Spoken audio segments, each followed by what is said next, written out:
So now we know who is the head coach for all of the teams that needed one, but what about the guys that got passed up? Any big mistakes we saw here on the Locked On NFL podcast? You are Locked On NFL, your daily NFL podcast. Part of the Locked On Podcast Network, your team every day.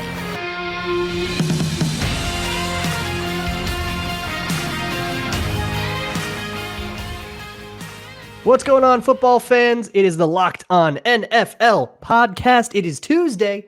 That means you get me, Luke Braun, at Luke Braun NFL. You get Lorin Cox at Cox Sports 1. We're here talking to you about all things NFL. If you want something a little bit more sustained, if you just want something to flip on in the background and leave on for hours, go check out Locked On Sports Today. 24/7 live stream of Locked On Sports content. There's nothing like it on the internet. Today's episode of Locked On NFL is brought to you by LinkedIn. LinkedIn Jobs helps you find the qualified candidates you want to talk to faster. Post your job for free at linkedin.com/LockedOnNFL. That's linkedin.com/LockedOnNFL to post your job for free. Terms and conditions apply. Today on the show, we have to acknowledge that there were a lot of really interesting head coach candidates around the swirling rumor mill, from Carolina to New England to, of course, Seattle and Washington at the end, a lot around Washington. But there are some guys that end up not with a head coaching job, either going back to their coordinator spot like Ben Johnson or to who knows where, like Bill Belichick or Mike Vrabel. There's a lot to discuss about some of these things that didn't happen, and the kind of what could have been of them will be interesting to monitor as we go on. But I want to start with Mike Vrabel. There is a report from Lauren. This is from Diana Rossini, right? Yes. That said that there were executives that were intimidated by Mike Vrabel's size, and not that that's the reason they would write down on a piece of paper for why they didn't hire him, but that it matters that there's this imposing figure, and it changes the way that you view a certain person in a conversation. So here's my question to you, Lauren. What? Yeah, that to me feels like a little bit of, I don't know, a CYA for if the head coach you hired ends up not being that good, and you think, well, Vrabel might not have been the home run that you thought this coach could be, but at least with Vrabel, you have some track record of proven success there. But yeah, too muscular. It's not like some super jacked manly man is a front runner for coach of the year or anything. Yeah, it's don't we want our football coaches to be big, strong, and tough? Don't we want them to be intimidating? I would want to be a little bit scared of my head coach, right? Just a little bit, not so scared that he's going to cut off his own, to win a Super Bowl, but at least a little bit scared. And maybe that's where Vrabel Who was that? I forgot about that. Yeah, he certainly, but that's the guy. Was it Adam Gase? No, that was Mike Vrabel who said he would. Oh, that was Mike Vrabel. Oh, yeah. Gosh, that's fantastic. Yeah, I covered Mike Zimmer for a long time. That dude scared the heck out of you, in a very good way. It's yeah, I probably would just listen to what this guy has to say.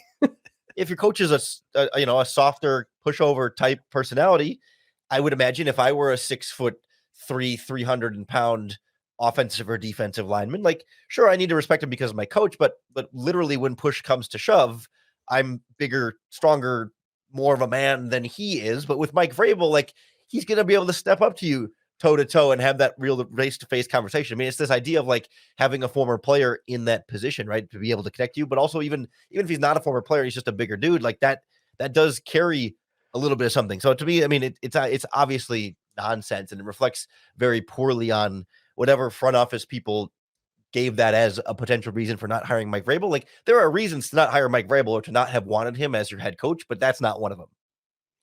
It's really funny to me, the idea of this very, serious business suit man who's trying to create a winning organization, who's sizing people up and trying to look them up and down like Sherlock Holmes to figure out what kind of guy they are, going, he's got muscles.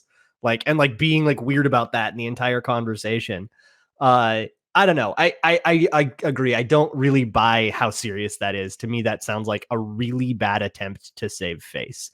Because like if you're say that came from like Carolina and they have Dave Canales, and Dave Canales doesn't work out, he gets fired in 2 years, and it comes out later that Carolina was the team that didn't hire Vrabel because they were a little too intimidated. Like that doesn't make you look better. That's a bad excuse. You'd think we would get like the more traditional leaks about, like we've heard loosely that maybe Mike Vrabel is quote unquote hard to work with, but usually, it's like what we've heard with Ben Johnson. Oh, well, the guy didn't interview well is usually what we hear, but I guess you can't use the didn't interview well when he's interviewed and gotten a head coaching job before with Mike Vrabel. So maybe that doesn't work as well, but the guy who's been difficult to work with is kind of like the thing I thought we would hear more of. And instead we get big, tough football coach was scary and we didn't want to hire him. Is that what we're doing? It's crazy. And we'll get more into Ben Johnson in a second. But elsewhere on this list of like guys that didn't get a job, a whole bunch of Belichick guys, including Belichick himself. Brian Flores didn't get so much of an interview. I mean, obviously there's some baggage there. There's the lawsuit and all that. And it seems like that had a pretty big impact, I would guess.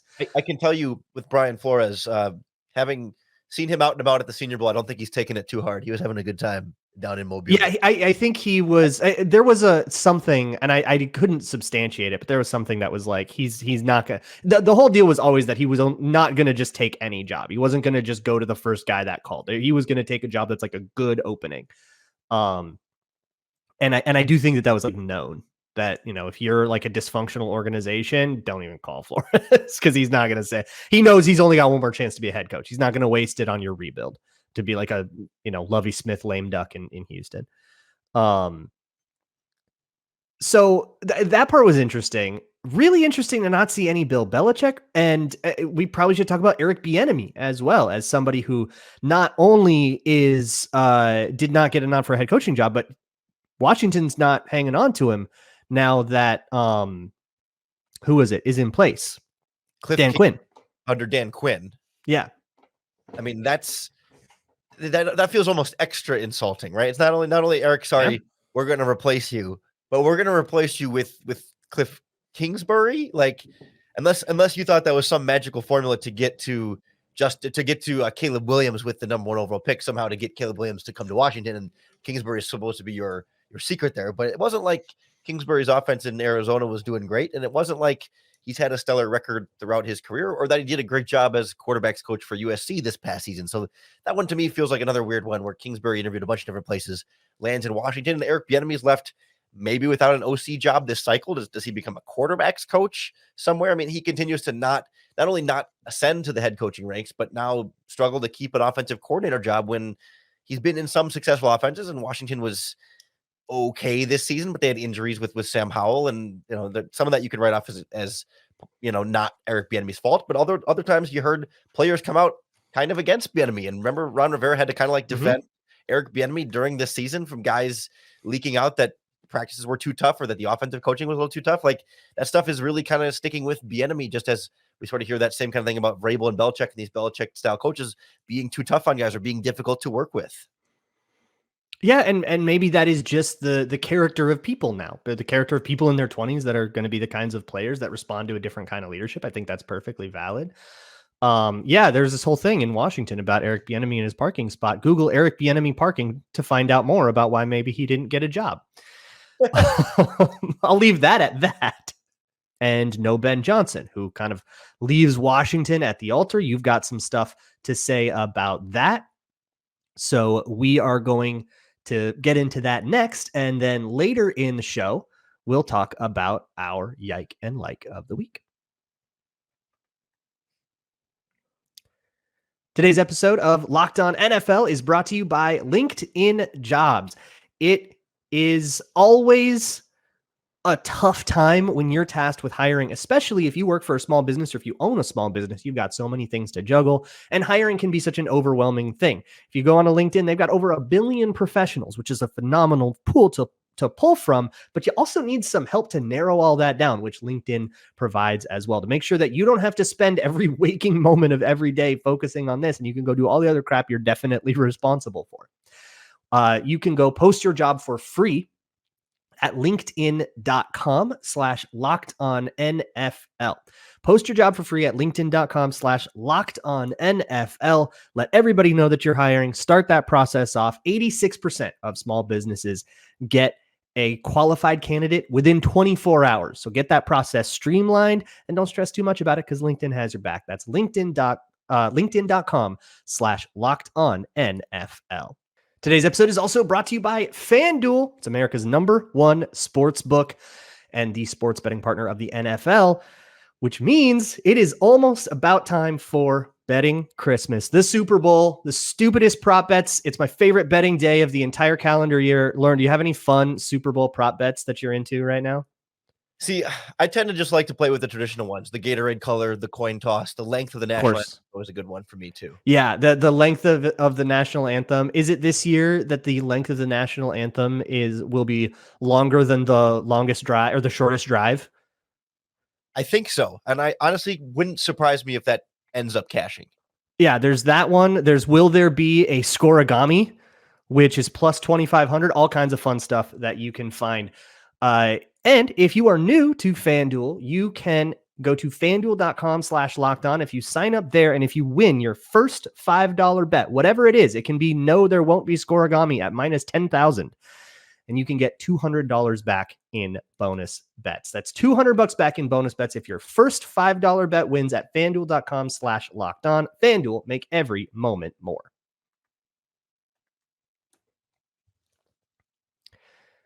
Moving right along here with this Locked On NFL episode, talking about some head coaching snubs. And we haven't really talked about Ben Johnson yet. There is so much going on here. So let me catch everybody up on what has happened publicly, I guess. But you were actually at the Senior Bowl talking to some people about this. I'm really curious to hear what you have to relay there. But what I understand about the deal with Ben Johnson, we've heard a million things from Washington and from Ben Johnson's camp.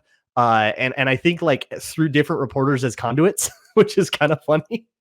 But it kind of sounds like they were like on the verge of hiring Ben Johnson. And like there were points where the sports books had that at like minus 2,000, right? It was like very, very much everybody thought Ben Johnson, Commanders head coach, who's he going to get as his quarterback? And then suddenly he says at the last minute, he tells all the Detroit Lions brass, I'm staying, I'm not leaving. And like, while people were in transit to meet and to like sign on the dotted line here, which Washington hated. And now they're coming out and saying he was unprofessional. And that was like, they're really mad about this move. So suddenly there's this like beef with how it all went down. Can you shed any light on like what the deal is here? Yeah, it's become, as you were saying, kind of a war of messaging and public relations at this point, where it always is. Everyone talks behind the scenes about, okay, Washington is certainly making a concerted effort here to put out information about why they didn't hire Ben Johnson. That was the first thing we heard even before the Washington stuff went down. But I think heading into this offseason, right, there were the reports that Ben Johnson wanted to be maybe the highest paid coach in football, or his asking price coming into the coaching carousel was going to be high. And then everyone was like, yeah, makes sense. He was like the hot name. He was the golden boy name. And that narrative got repeated when he stepped away from Washington, was that, the Commanders were partially scared away by his asking price. Then it was, well, Ben Johnson didn't interview well. And then it was, oh, well, Ben Johnson was unprofessional. Like the story has kind of changed 2 or 3 times as to why they haven't hired Ben Johnson, which to me is pretty good evidence of the validity of each of those stories. It's like you try and catch someone in a lie and then their story changes. And it's kind of how the police evaluate that a lot. Like that tends to poke some holes in it. I heard, talking to NFL people down in Mobile, that there were some disagreements with Ben Johnson and the Washington front office as far as direction of the franchise, as far as what they want to do with the quarterback position, obviously having the number 2 overall pick in the upcoming NFL draft, and Johnson not being as all in on drafting a rookie, but really kind of seeing what they could potentially get for the number 2 overall pick, trading down, potentially building around Sam Howell in that offense and trying to take what they had there and really maximize that, as opposed to kind of resetting that timeline with a rookie quarterback.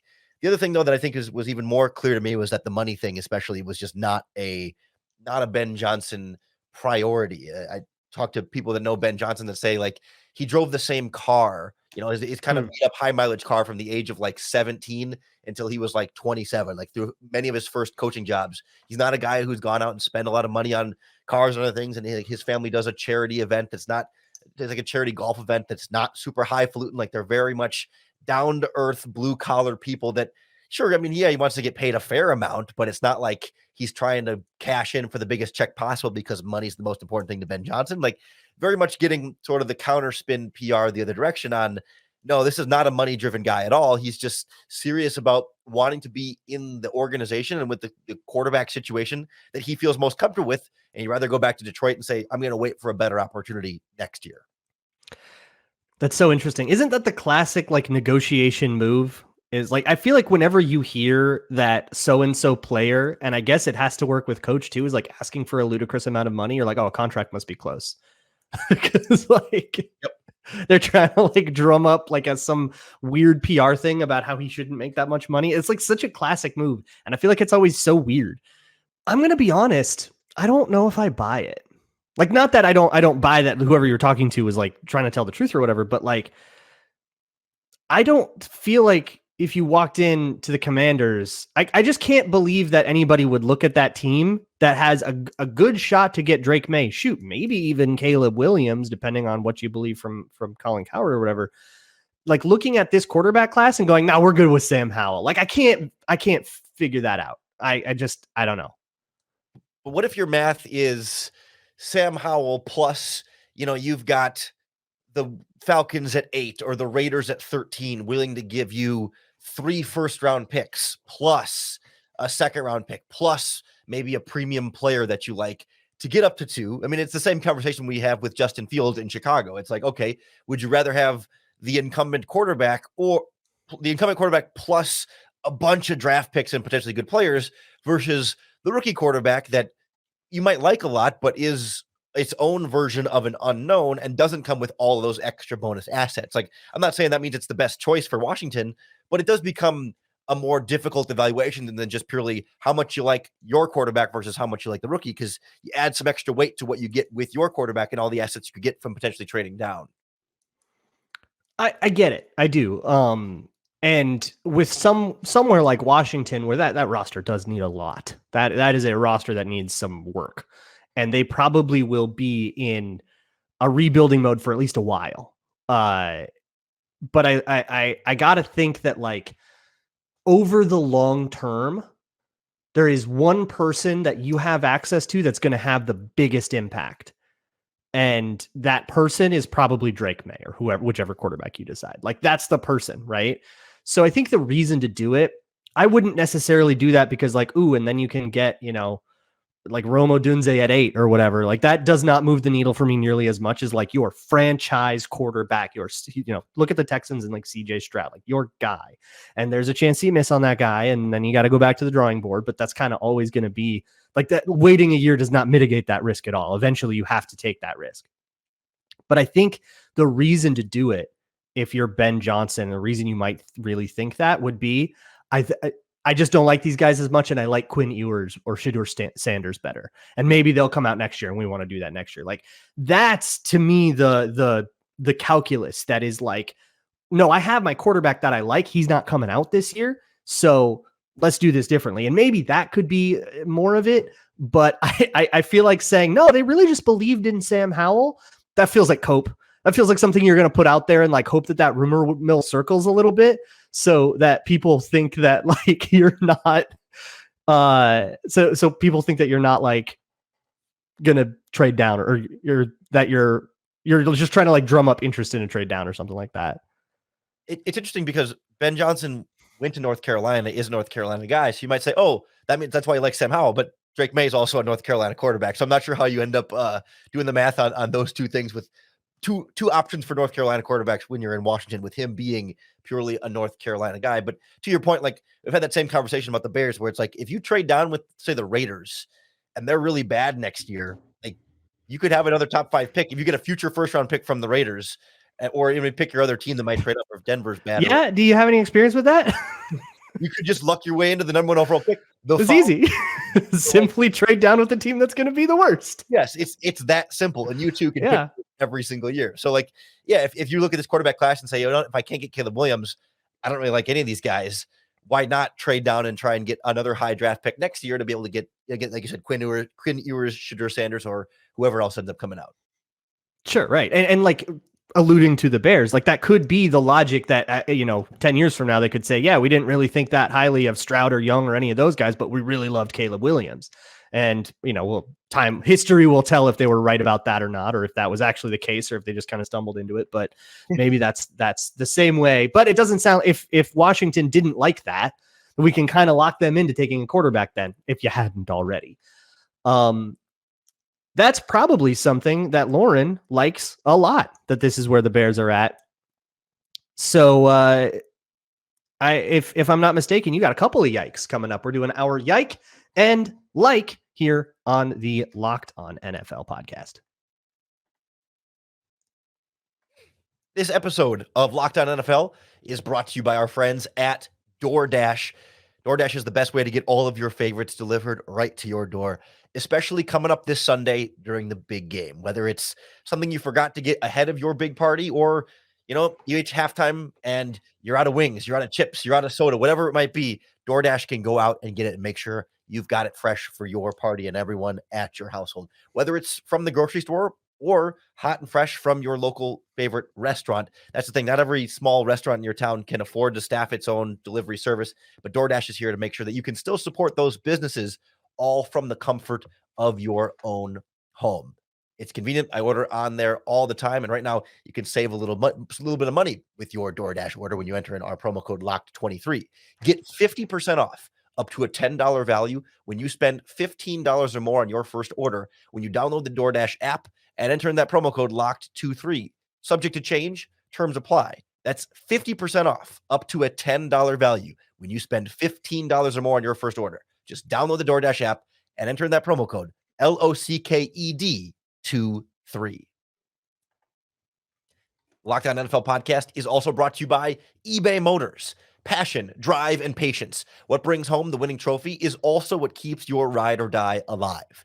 eBay Motors has everything you need to maintain your vehicle and level it up to peak performance. We're talking superchargers, roof racks, exhaust kits, LED headlights, and more. Whether you're into speed, power, or style, eBay Motors has you covered. With over 122 million parts at your disposal, you'll always find exactly what you're looking for. And with eBay's Guaranteed Fit, your part is guaranteed to fit your ride every time or your money back. Because with eBay Motors, you're burning rubber, not cash.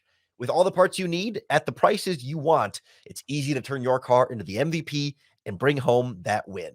Keep your ride or die alive at ebaymotors.com. Eligible items only. Exclusions apply.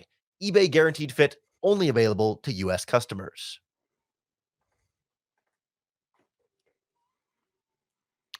It is time for our most fun little weekly tradition here on Tuesdays on the Locked On NFL podcast, our yike and our like of the week. I would like to start with a like. Let's start with a little bit of positivity and then pound that into a fine pulp with some haterade. But there was this interaction in a sort of post-season, kind of season wrap-up press conference with Brad Holmes. Obviously, the Lions had this great season, and they had this really well-regarded draft class. And Brad Holmes got some heat for a few things in that class that I don't think he necessarily should have gotten heat for. I think some of it he brought on himself. Ross and I talked in the offseason about Jahmyr Gibbs and how they kind of tried to sell him as like he's really just a weapon. He's not a running back. We didn't draft a running back. And it's like, yeah, you did. Like, it's okay. Like, and now they could look at that and be like, look, we drafted a running back and look how good he is. And we're all very excited about him. But they didn't really do that. But the victory lap that he was taking was about Penei Sewell. And in 2021, after trading for Jared Goff, a lot of people were like, you should have used that pick on someone like Fields, or maybe even some people had some very interesting Mac Jones takes, or, maybe that would have been Trey Lance. You didn't know at the time. But they picked Penei Sewell, which looks, Penei Sewell is one of the best right tackles in the league now. And he was like pointing out people, was like, I know what you said. It was you. And I think that rocks. I love that energy. Like it's insane, but I think to be an NFL GM, you have to be a little insane. Like we should not expect perfect sanity from these people. A perfectly sane GM is probably a really bad one. You got to be a little risky. Like I love it. I love the accountability. I think that as sports media, like we get away with it too often. And they don't. I mean, we get to scrutinize every single like little thing that our team's GM does. And we can run out there and say all kinds of wacky crap and like just have it forgotten in the ether. Maybe it's like all right to have a little bit of a counterbalance there. I love it as a spectacle, and I love the concept. I agree with you 100%. Like accountability in some way, shape, or form for media is a good idea.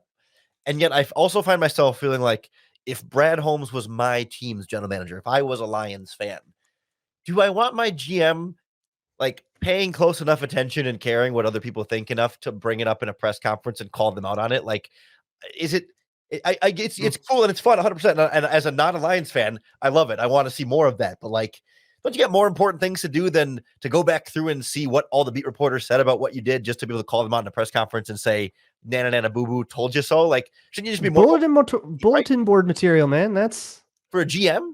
Does GM need bulletin material? Like the players do, sure, but like the GM, like GMs work hard. Something's got to keep you burning that midnight oil. How about winning a Super Bowl? How about that get you burning that midnight oil? Losing in the NFC Championship games, all the motivation you need to do better. Not what the if only they had a first round wide receiver that could have maybe taken up more of the load. I mean, it's always part of the process, but if that was my GM, I'd say, hey, less receipts, more winning NFC Championship games. Let's get on this team and not so focused on telling people in the past what went wrong. Like, but I agree with you that like I like the accountability, just not from Brad Holmes. Like if a player had done that or something, like, hey, here's what you all said about my draft grade, I'm cool with that. Oh yeah. Players don't have as much going on this time of like year. The guys that like keep track of like every person at their position picked in front of them. Yeah. Like, which is that's Amon-Ra St. Brown. Yeah. That's good. Let's get petty energy. Chelsea Gardner-Johnson is on the Lions. I can sense it. They're becoming the team of petty. This is going to make them great villains someday once the new car smell wears off. And you know, I was only going to have some yikes this week, but your Brad Holmes thing inspired another like of mine that I wanted from a similar press conference thing where it was a combination of Brian Callahan's introductory press conference and then what Zach Taylor said about Brian Callahan and letting Bill Callahan go to the Titans. I think that's a cool thing where Callahan got really emotional talking about how, you know, the Bengals ownership and then GM Duke Tobin and Zach Taylor, like how they stuck with them even when they started like 6-35-1 or whatever in their first 6-25-1. They had faith in me and faith in us through that process and saw things through. And then for Zach Taylor to allow Bill Callahan to make a lateral move with it, didn't block the interview, didn't block the hire to go from O-line to O-line coach. And Zach Taylor had some cool quote about how like it'll be cool for Bill Callahan to be yelled at by his son and to be bossed around by his son, and how many people would dream to be their dad's boss on a coaching staff and be able to order them around. Like that's just like a cool, warm family like moment and a sort of a reflection of being patient with these guys and giving guys time to grow and prosper. Like I don't know if Brian Callahan's going to be a great head coach or not, but it's cool that he stuck through this and got the opportunity and gets to be his dad's boss. So my yike, I'm going to whinge about the Pro Bowl like any good podcaster with nothing better to do. I don't want to see 7-on-7 on my Twitter timeline anymore. That's not football. That's like a passing camp in the summer that you host for sophomores in high school. That's not the game that we love. The game. Football is at its core like a war game. It is a combat sport. And even though I know it's an exhibition, like I have long been of the mind that this like flag football, this attempt to still have a game is rooted in only tradition and nobody actually wants it. You just do the skills thing. Everybody has all kinds of fun with the tug of war and the like sled pulling thing and dodgeball and all that stuff. This is all very fun and you can still have this all-star exhibition. That's a fun event in Orlando or wherever you hold it. We do not need this game anymore. Why are we still trying to preserve it by making people watch practice reps? That's not football. Yeah, I'm torn because like, what are we going to have nothing instead on this Sunday between the Super Bowl and the NFC Championship? More events. Have them do more stuff. They have honestly they've gotten pretty good at like the spectacle of like the coolest like trick catch thing, and they all make their videos and all of these like fun little events. I feel like you could come up with like 3 or 4 more of them that are maybe even more like Oklahoma drills or something, right? Like maybe not something that violent because the whole point is to avoid injuries, but something like that, right? Like have people have the fast guys run 40s, have a little bit of talk, like get WWE about it. You know what I mean? I don't know. I feel like they were able to get some competitiveness out of that flag football game. It came down to the last play, and Jalen Johnson makes a diving pass breakup as the time expires in a 1-score game. Like, sure, it's not real football stakes, and it doesn't have quite the same energy, but it wasn't like it was a 63-24 final score where no one's really trying. And I mean, not that they were trying that hard, but there was at least some kind of like competitive, like, ooh, there's actually something that at stake in this last play. Like guys are trying to make sure that it's not a real thing. Like it was something. It wasn't football. It's an improvement on college football. I'll give you that. Speaking of 63-55 games. Yeah, right. Oh, my yike of the week goes to it encompasses a lot of Super Bowl week talk where we kind of run out of things to talk about with these two teams and we're trying to get to anything. But it's like we didn't make it through Monday before we got to field condition talk about the 49ers displeased with the practice field at UNLV being a little bit too soft. And like, I'm not even here to like bash the 49ers for thinking the field is too soft. I'm just to have this be a narrative at all again for a back-to-back years. Last year was an issue with the field and, the sod father and everything with that 94-year-old guy. George, that's right. He was an awesome like character around this, but like there were a bunch of complaints about the fields last year and it's like, okay, can't do that again. And that was like, oh, Arizona, that's an issue for them. But turns out Las Vegas is also really dry. I don't know if no one told the NFL this, but like conditions are also a little bit tricky there too. And I don't want to hear about the gosh darn field for another 7 days. And then after the Super Bowl that, stuff was going on the field. Like, can we just like talk about the two teams and like get to the actual game and not be talking about the surface and all this other stuff? Like it's Monday and we're already on field talk. The monkey's paw is going to curl here, and the entire discourse after the game is going to be about somebody going for it on 4th down when they shouldn't have, or like a controversial time. And then that's going to be all anybody wants. Anything we can do to not talk about football when covering football, because a lot of people don't do their homework. I'll leave it at that. All right, we'll be back tomorrow. You can find me back on Tuesdays, of course, but Locked On NFL is every Monday through Friday. So we will see you all tomorrow for the Locked On NFL podcast, part of the Locked On Podcast Network, your team every day.